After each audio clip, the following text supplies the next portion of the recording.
فضيحة فضيحة فضيحة فضيحة، والواحد مكسوف، والواحد حاسس ان هو عايز الارض تتشق وتبلعه. النادي الاهلي بيخرج من كاس مصر، تمام، على ايد فريق اسمه مصرية للاتصالات، بيلعب في درجة تانية ولا معرفش والله بيلعب في انهي درجة، انا معرفش.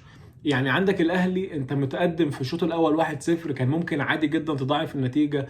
استهتار من اللعيبة، اللعيبه مش رجاله، ما عندكش مواهب. يعني انت بقى تقعد تقول لي بقى ناشئين وحمزه عبد الكريم اصل عايزين نوديه برشلونه ب 8 مليون يورو، اصل لا العرض والله اللي برشلونه عرضه على حمزه عبد الكريم ضعيف وقليل. طب فين حمزه عبد الكريم؟ انا عايز اعرف فين بقى اللعيب الفذ، هالاند العرب، هالاند افريقيا، اللعيب بقى اللي انا شايف بقى. بص خلاص انا بشوف بقى ان حمزه عبد الكريم ده موجود في التشكيله. لا يا باشا يلا بقى وريني بقى انت، ما فيش، صفر صفر حرفيا. طب يا عم ماشي، قالوا الاسيوطي ده كويس ومش كويس، طب عمل حاجه؟ ما عملش برده حاجه. طب عندك مين تاني؟ طب تعالى يا عم سيبك من العيال، هنقول عيال صغيره ولسه مش عارف ايه، مع انهم مش صغيرين خالص. بس تعالى بقى نشوف التانيين. حسين الشحات انت فين؟ عمر كمال يا عم انت جبت جول وكل حاجه، بس انت فين باقي الماتش؟ عندك طاهر بتطرد في ماتش زي ده ليه؟ انا نفسي افهم.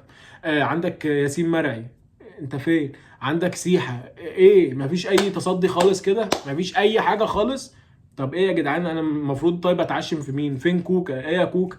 انت المفروض بقى لعيب كبير يعني واساسي في الفرقه الاولى، فين انت؟ مفيش، ابيض يا ورد، مفيش اي حاجه، مفيش اي رده فعل، مفيش حتى ان اللعيبه متعصبه او متضايقه، مفيش. حاسس ان اللعيبه ما عندهاش دم، حاسس ان اللعيبه عادي ان انت بالنسبه لك هتخرج من ماتش زي ده وهتعلق شماعه بقى اصل الفرقه كلها غايبه وكلهم مع منتخب مصر. طب انا في حاجه بقى ضايقتني وفي حاجه مجنناني. انا نزلت فيديوهات الاقي الناس في الكومنتات يقول لي طب ليه اتحاد الكوره يلعب بطوله زي دي وقت ما المنتخب بيلعب في افريقيا؟ بجد والله يعني انت عايز تقنعني ان الاهلي محتاج اللعيبه اللي بره علشان يلعب المصريه للاتصالات؟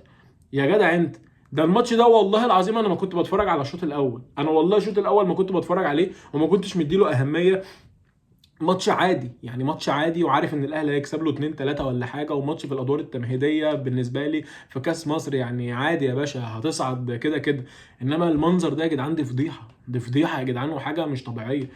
تعالى بقى يا باشا بقى راجع بقى شوف بقى الناشئين بتوعك فين يا باشا. عندك قطاع ناشئين بسم الله ما شاء الله في الافات اللعيبه، كل دول ما فيش منهم موهبه، ما فيش. حتى عمر سيد معوض برضه لعيب كويس بس برضه مش موجود في الماتش.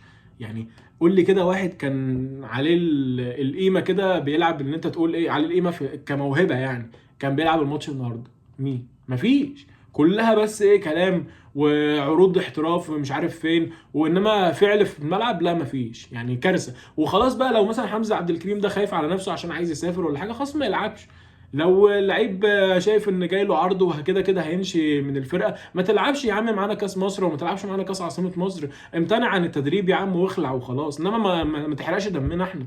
لان فعلا الواحد دمه محروق يا جدعان. مش الاهلي اللي يخرج من مش عارف من دور ال 16 ولا من دور ال 32، والله العظيم ما اعرف احنا هنلعب في الدور الكام من كتر ما انا مش مهتم اصلا بالماتش ده. والله العظيم يعني حاجه كارثه، حاجه كارثه. نخرج من مصرية الاتصالات، انا الواحد هيتجنن يا جدعان، والله العظيم هيتجنن. هنشوف بقى العقوبات، بيقول لك بقى خصم بقى ولا مش عارف مستحقات لعيبه، ولا هنشوف بقى ايه العقوبات اللي ممكن تتعمل على اللعيبه عشان خسروا من مصرية الاتصالات. مفيش. يعني انا شايف بس ان اللعيبه ما كانوش رجاله في الملعب، ودي مش لعيبه تلعب في النادي الاهلي الصراحه، اللي هم العيال الناشئين اللي كانوا بيلعبوا النهارده دول. يعني انا مش شايف فيهم الرمق الصراحه، ولا شايف فيهم امل خالص يعني. بس يعني دول كده كلمتين الواحد كان عايز يقولهم، والواحد فعلا مخنوق. وبس كده، ومفيش حاجه تانية تتقال.